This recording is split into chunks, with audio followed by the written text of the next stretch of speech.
그런데 우리나라의 삼성전자를 비롯한 경기 사이클 기업은 지금의 이익을 믿을 수가 없는 이익이라서 그런 거예요. 못 믿잖아요. 삼성전자의 그냥 영업이익만 예를 들더라도 2017년도에 50조 나오고 2018년도에 58조 8천억 나오다가 그 다음에 27조로 뚝 떨어지고 이번에도 마찬가지잖아요. 저희들이 이제 투자 판단을 할 때 대표님께서 좀 궁금한 게 하나 저 있는데 어떤 지표들을 보고 참고 삼는지. 우리가 뭐 아주 흔하게 아까 코스피 지수의 PER은 뭐 13배, 14배 이렇게 봤잖아요. 핵심적인 지표들을 조금 한번 설명해 주시면 좋을 것 같아요. 좋은 질문이신데요. 내가 투자하는 기업이 성장주인지 아니면 자산주인지 배당주인지 블루칩인지 이런 카테고리를 모르고 투자하시는 분들이 너무 많아요. 너무 많다 보니까 내가 투자하는 기업이 성장주인지 블루칩인지도 모르고 투자하다 보니까 어떤 잣대를 갖다 대고 투자의 판단으로 삼아야 되는지 모르신다는 거죠. 삼성전자를 성장주로 개념으로 보면 안 되죠. 삼성전자는 무조건 사이클 기업입니다. 반도체. 네. 사이클 기업이고요.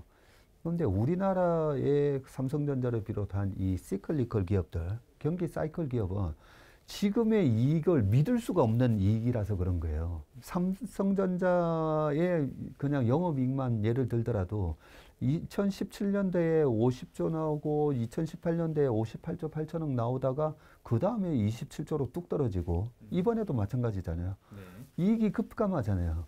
그래서 사이클을 타는 기업들은 이익이 아무 의미가 없습니다. 그래서 삼성전자는 PBR 1.1에서 사서 2.1. 네, 그때 되면 뭐 온통 뭐 울트라 사이클 이런 얘기 나와도 무조건 팔아야 되는 것처럼. 근데 시클리컬 이런 기업을 살 때 정말 또 하나 조심하셔야 될 게 경쟁 구도를 반드시 체크하셔야 돼요. 지금은 플레이어가 3명밖에 없잖아요. 회사가. 마이크론, 하이닉스, 삼성전자. 네. 과점화되어 있기 때문에 이 사이클, PBR 밴드 플레이가 가능한 거고요. 그런데 우리 3명만 있는 줄 알았더니 갑자기 중국에서 엄청나게 막 만들어내고 뭐 태양광 그랬고 LCD가 그랬고 LED가 그랬고 네. 플레이어가 많아지잖아요. 그러면 이 PBR 밴드가 이렇게 돼 있는 게 아니라 완전히 이래 다운 트렌드로 이렇게 만들어 놔야 돼요. 그래서 PBR 1.2가 고점이었다가 박살났다가 그 다음에 올라올 때는 1 됐다가 박살났다가 0.8 됐다가 박살났다가 네. 계속 PBR 밴드 자체가 계속 내려가게 되어 있습니다. 왜냐하면 마진이 안 나오니까요. 예, 플레이어가 너무 많아지면서 마진이 안 나오기 때문에 절대 그런 기업들은 많이 빠졌다고 해서 사는 게 아니고 그렇기 때문에 과점화돼요.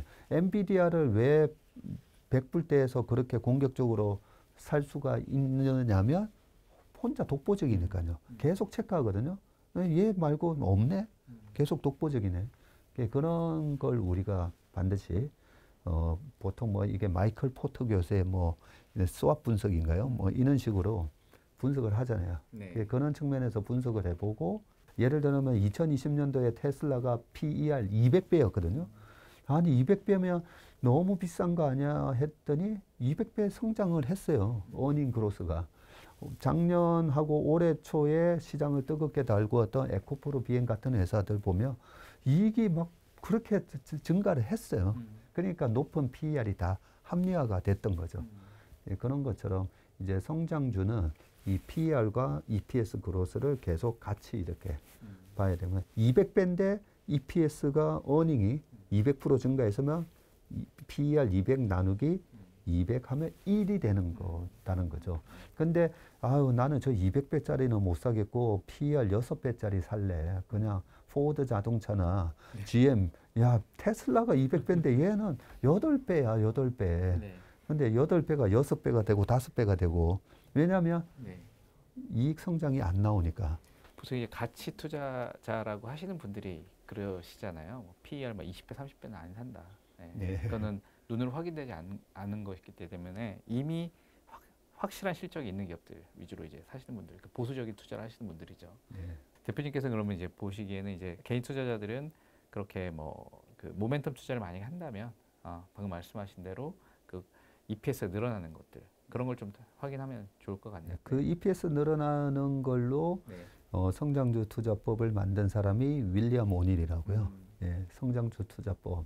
그 뭐 미국에서 엄청난 저 글로벌하게 네. 스테디셀러인데 그 책에서 소개된 내용이 캔슬림이라고 있잖아요.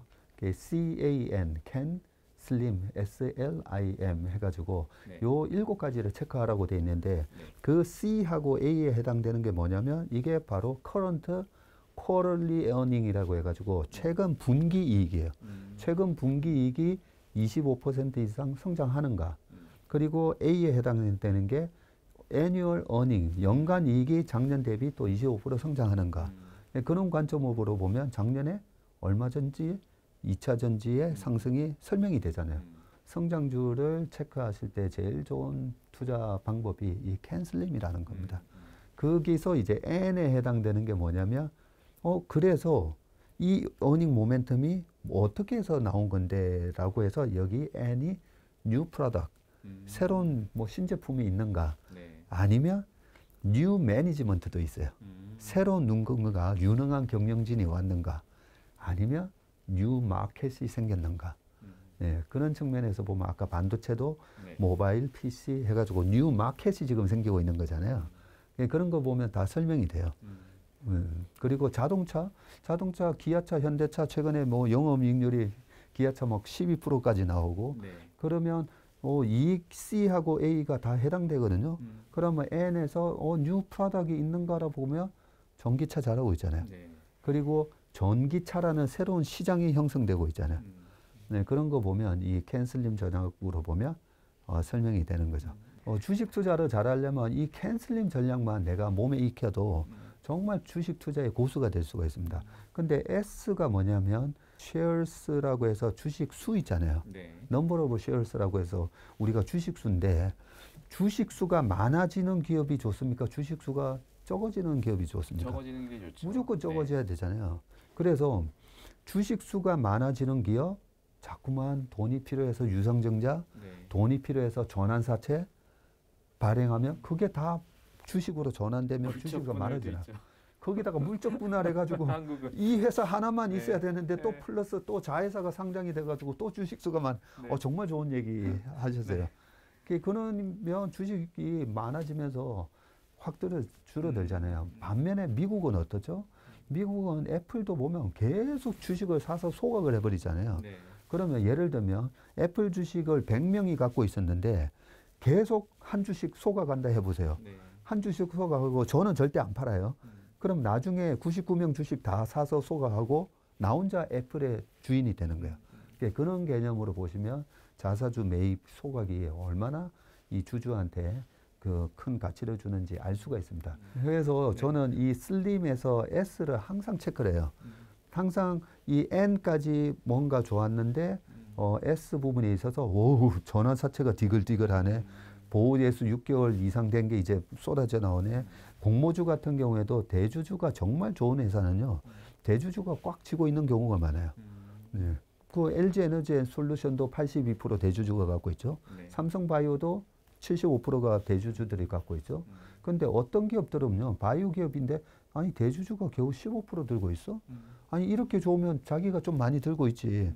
그리고 그 나머지 주식은 누가 들고 있나 봤더니 벤처 기업들이 엄청 투자했다가 상장만 되면 이제 대기하고 있는 그런 기업들도 엄청 많거든요. 그래서 이 S에 해당되는 부분이 너무너무 중요해요. 그리고 대주주들이 주식 팔 때 조심해야 되고 대주주에서 주식 살 때 뭔가 시그널이다라는 걸 보고 할 수가 있고 그 다음에 이제 I에 해당되는 게 보면 institutional investor라고 해서 기관 투자가 사는지 근데 우리나라는 기관 투자가들이 맨날 이제 주식을 많이 팔잖아요. 올라가면 환매가 들어와서 그래요. 환매가. 우리나라는 저는 외국인 투자자들의 동향을 체크합니다. 외국인과 좀 장기적으로 보는 국민연금이 많이 사는지 안 사는지 그 두 가지를 체크를 하고요. 마지막에 이 M이 되게 중요한데 M이 마켓인데 이 윌리엄 오닐이 정말 참 대단한 사람인 게 C하고 A하고 N에서 이런 기업의 펀더멘탈 분석을 했다면 나머지 부분은 이제 수급과 시장 환경을 분석하는데 마지막이 M이 뭐냐면 지금이 불마켓이냐 베어마켓이냐 그분은 이렇게 얘기합니다. 요 앞까지 다 좋다라고 생각을 했는데 만약에 마켓 자체가 지금 베어마켓이다. 그러면 사지 말라고 딱 얘기를 해요. 네. 그러면 우리나라 시장이 재작년 6월 이후로 이제 시장이 막 흘러내리고 그런 와중에 올해도 계속 시장이 아니야 지금 뭐 베어마켓 데드캣 바운스야 막 이렇게 시장 자체를 잘못 해석하고 계시는 분들은 2차 전지도 못 사고 반도체도 못 사고 아무것도 못 사요. 미국 시장이 좀 궁금한데요. 아까 말씀하셨는데 원달러 환율이 좀 부담스러운 수준이에요, 사실은. 예. 좀 내려갔다고 해도 지금 1,320원대 선이니까요. 근데 미국 시장에 투자는 하고 싶고, 예를 들면 국채도 사고 싶으신 분도 있고, 아니면 주식을 사고 싶으신 분들도 있을 텐데, 달러 가격이 지금 부담스러워서 못 산다고 생각하시는 분들한테 어떻게 조언하실 수 있는지. 그 경제학자분들이 유튜브에서 얘기해 주는 걸 되게 귀담아 듣습니다. 그래서 요런 환경에 가장 유리한 자산은 뭐지? 라고 해서 투자를 하면 되는 거거든요.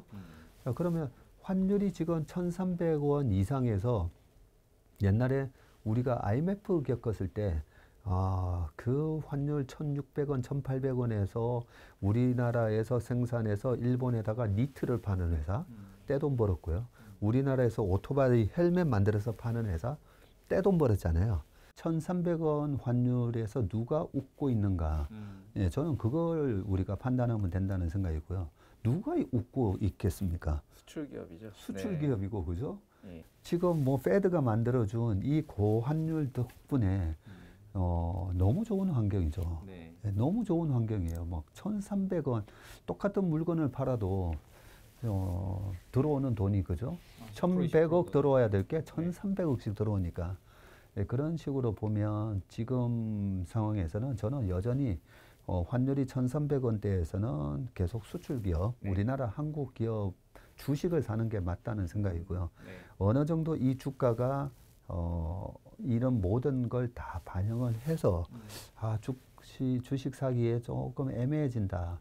그때 채권을 투자한다든지 해도 괜찮다라고 보고요. 미국의 10년물 국채나 우리나라 10년물 국채나 보면 방향성은 거의 똑같아요.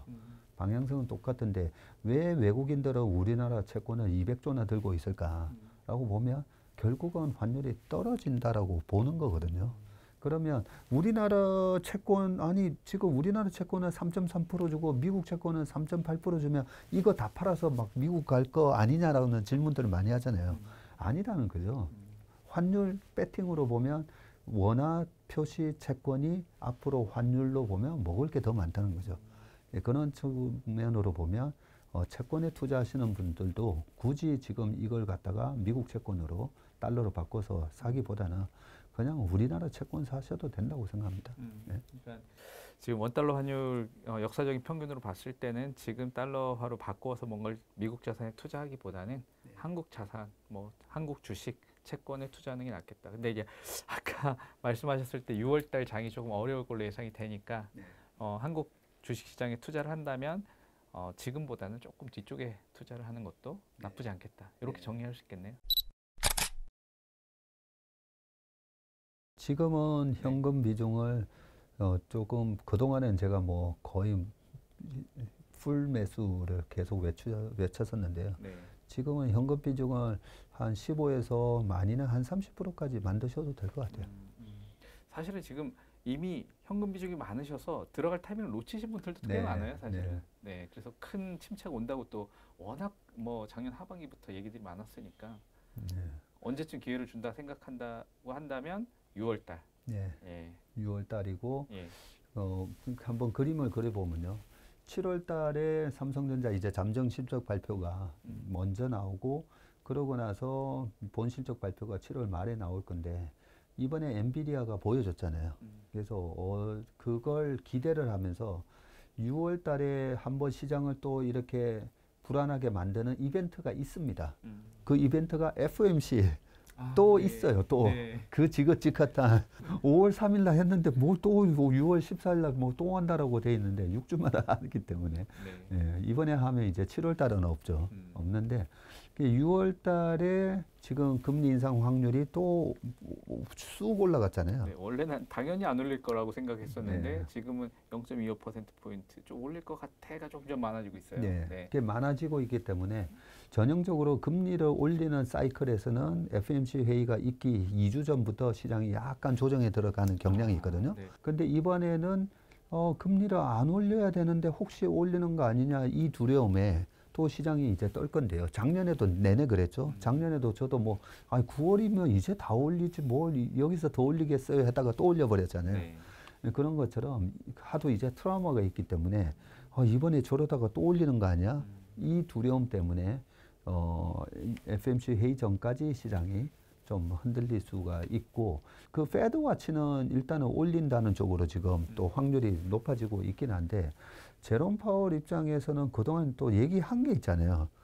이제는 괜찮은 것 같다라고 얘기를 한 게 있기 때문에 여기서 과연 올릴지 저는 이제 맨날 틀리긴 했지만 이번에는 안 올린다. 네, 그러니까 올릴까봐 시장은 떨었는데 네. 6월 FOMC 회의에서 안 올려서 거기서부터 이제 약간 안도랠리가 네. 나오고 그때까지는 그 미국 정부에서 찍어대는 국채나 이런 것 때문에 채권 금리도 좀 올랐다가 FOMC 회의 이후로 드디어 이제 동결 들어갔구나라는 걸 확인시켜주면서 6월 말부터 7월 달 삼성전자 본 실적 발표할 때까지 그때까지 또 약간 썸머랠리가 좀 있지 않을까.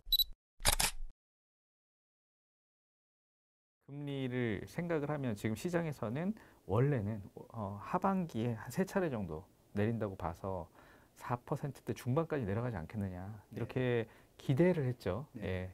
그러니까 기대 섞인 예측을 했죠.